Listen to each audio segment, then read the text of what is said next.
అంతా కూడా మానుకోవాలని చెప్పి నేను విజ్ఞప్తి చేస్తాను. రైట్. సో నిఖిల్ గారు, మొత్తానికి తెలంగాణలో నిన్నటి వరకు అంటే ముగిసిన తర్వాత సిఈసి ఇచ్చిన రిపోర్ట్ ప్రకారం నిన్నటి స్టేటస్ ప్రకారం 58.89% ఫామ్స్ డిజిటలైజ్ చేయబడినాయి. తర్వాత 73.4 లక్షలు ఇవి ఇంకా అన్కలెక్టబుల్ ఫామ్స్ అని చెప్పారు, అంటే ఫ్లాగ్డ్ అవి. సో వీటిలో మరి అన్ని పార్టీల్లో నిందా చెప్పినట్టుగా ప్రతి పార్టీలో కూడా భయం అవుతోంది, అంటే వాళ్ళ సపోర్టర్స్ ఓట్స్ ఏమన్నా పోయాయా అనేటువంటిది. సో అలాంటిది ఏది ఖచ్చితంగా జరగదు, ఓన్లీ ఏఎస్డి ఇవి మాత్రమే తీసేస్తారు అని చెప్తున్నారు ఓట్లు. అండ్ బీఆర్ఎస్ బీజేపీ కుట్ర చేసి కాంగ్రెస్ సపోర్టర్స్ ఓట్లు తీసేసే ప్రయత్నం చేశారు అని కాంగ్రెస్ వాళ్ళు చేస్తున్నటువంటి విమర్శ. ముందుగా మీతో పాటు ప్యానెల్లో ఉన్నటువంటి మిత్రులకు, ప్రేక్షకులందరికీ కూడా నమస్కారం. అయితే ఈ ఎస్ఐఆర్ ప్రక్రియ స్పెషల్ ఇంటెన్సివ్ రివిజన్ ఎప్పుడైతే మొదలైందో ఆనాటి నుండి ఒకటే గొడవ అన్ని రాజకీయ పార్టీలకు కూడా. పొద్దున్న లేస్తే మీ ఓట్లు పోయినాయా, మా ఓట్లు పోయినాయా, ఆ ఓట్ల వల్ల ఎవరికి నష్టం ఎవరికి లాభం అనేది.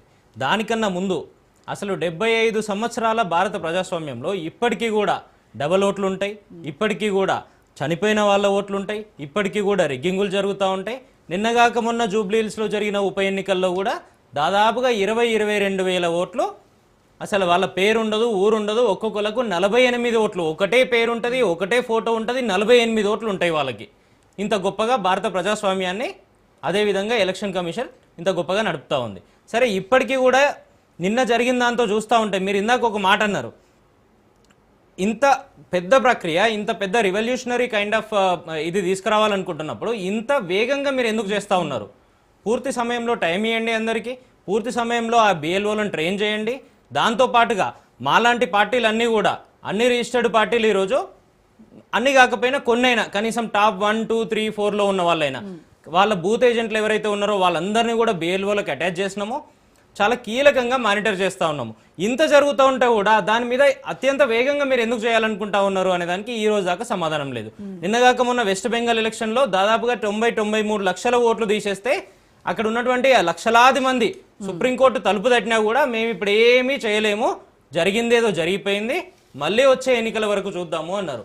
దానివల్ల ఒక్క ఓటుతో తేడా అయినటువంటి ఫలితాలు ఇదే భారతదేశంలో అనేకం చూసినాం మనము. స్వయంగా నిన్నగాక మొన్న 2023లో తెలంగాణలో జరిగిన శాసనసభ ఎన్నికల్లో కూడా స్వయంగా మా పార్టీ 1000 ఓట్లతో తేడాతో నష్టపోయింది. దాదాపుగా ఒక 10-12 సీట్లు ఉన్నాయి.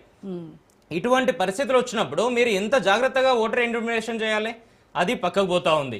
ఇంత వేగంగా చేస్తూ ఉంటే ఇదే తమిళనాడులో స్వయంగా అక్కడ గతంలో ముఖ్యమంత్రిగా ఉన్నటువంటి స్టాలిన్ గారి నియోజకవర్గంలో 70,000 ఓట్లు తీసేస్తే 20,000 మెజార్టీతో 20,000 ఓట్లతో ఆయన ఓడిపోయినటువంటి పరిస్థితి. ఇది కూడా పక్కన పెడితే అనేక దొంగ ఓట్లు ఉన్నాయి, అనేక డబల్ ఓట్లు ఉన్నాయని మనం మాట్లాడుతూ ఉన్నాం కదా. అయితే శుద్ధులు చెప్పే వాళ్ళు ముందు ఏం చేయాలంటే అసలు మనకు కూడా దొంగ ఓట్లు ఉన్నాయా, గతంలో మనం ఎటువంటి పనులు చేసినామో అనేది ఒక్కసారి ఆలోచన చేయాలి. ఇదే తెలంగాణ రాష్ట్రానికి ప్రస్తుతం ముఖ్యమంత్రిగా ఉన్నటువంటి రేవంత్ రెడ్డి గారు స్వయంగా 2 ఓట్లు ఉన్నాయి వారికి. ఎక్కడుంటాయి ఇవి? ఒకటి వాళ్ళ స్వగ్రామం ఇదే వంగూరు మండలం కొండారెడ్డిపల్లెలో 1 ఓటు ఉంటుంది. వారు ఇప్పుడు ప్రాతినిధ్యం వహిస్తున్న కొడంగల్ నియోజకవర్గంలో 2వ ఓటు ఉంటుంది. పేరు అదే ఉంటుంది, ఫోటో అదే ఉంటుంది, ఈపీఐసి నెంబర్ మారుతుంది, దాంతోపాటు మిగిలిన వివరాలన్నీ కూడా అవే ఉంటాయి.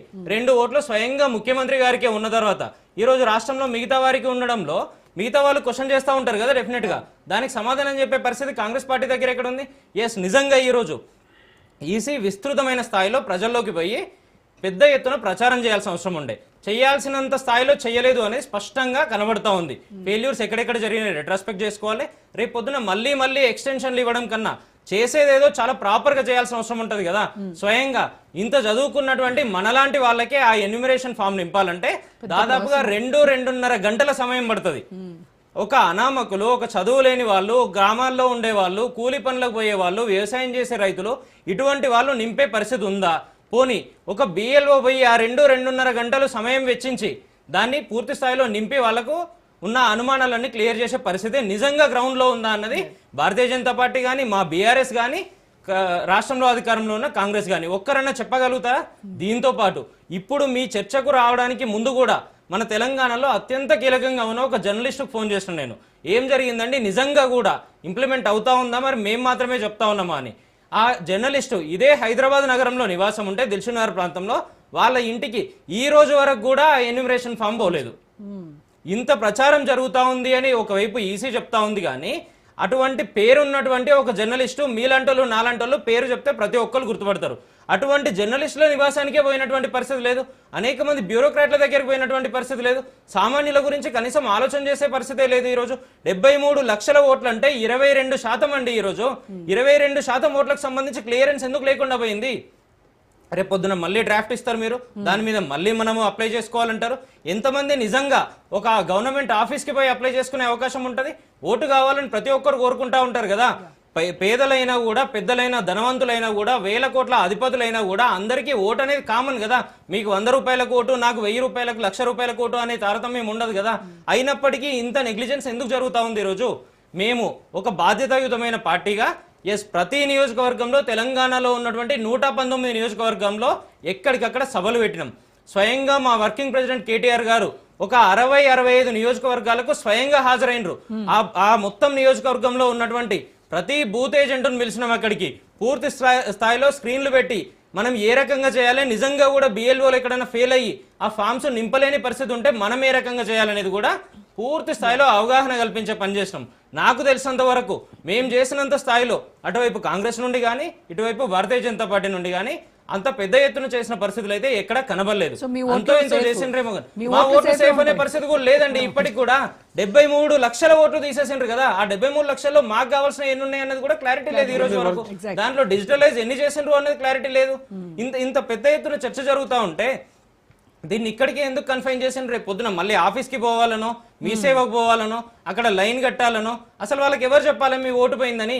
ఎవరు ఆ పనంతా చేయాలి? ఇదే గవర్నమెంట్ చేయాలి కదా, ఇదే ఎలక్షన్ కమిషన్ త్రూ అదే బిఎల్ఓలు చేయాలి కదా. పూర్తి స్థాయిలో ఇందాక నుమాన్ గారు కూడా ఒప్పుకుంటున్నట్టుగా వాళ్ళకు పూర్తి స్థాయి ట్రైనింగ్ ఇచ్చిన పరిస్థితే లేదు కదా.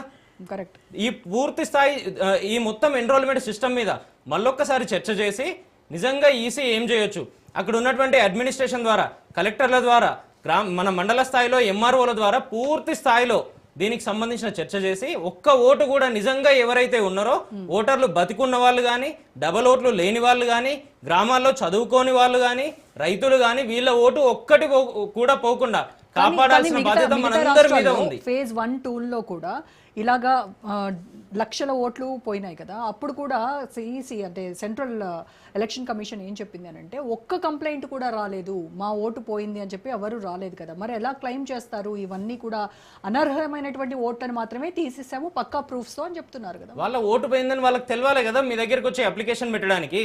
వాళ్ళకి తెలిసినాడు కదా, వాళ్ళకి కడుపు కాలినాడు కదా మీ దగ్గరకు వస్తారు. ఓటు నిజంగా ఎప్పుడు చూసుకుంటారండి ఎవరైనా? మీరైనా నేనైనా కూడా ఎన్నికలు వస్తున్నాయి, మన నియోజకవర్గంలోనూ మన రాష్ట్రంలోనూ ఎన్నికలు జరుగుతూ ఉంటే రేపు ఓటేయాలంటే ఇవాళ చూసుకుంటారు నార్మల్గా, మన ఎంత చదువుకున్న వాళ్ళైనా కూడా. అటువంటి పరిస్థితుల్లో మీకు అప్లికేషన్ రాలేదు అని మీరు ఏ రకంగా చెప్తారు?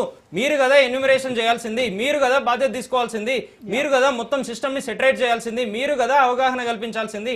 ఇవన్నీ పక్కన పెట్టి స్పష్టంగా మనకు వెస్ట్ బెంగాల్ ఎగ్జాంపుల్ కనబడతానే ఉంది కదా. సుప్రీంకోర్టుకు పోయిన తర్వాత కూడా లక్షలాది మంది పోయినరు కదా, 5 మందో 10 మందో కాదు కదా. పోయిన తర్వాత మేము ఏమీ చేయలేము ఇప్పుడు అని స్పష్టంగా చెప్పింది. దాని ద్వారా ఓటమి ఏ రకంగా రిజల్ట్ తారుమారైందో మనం చూసినాము.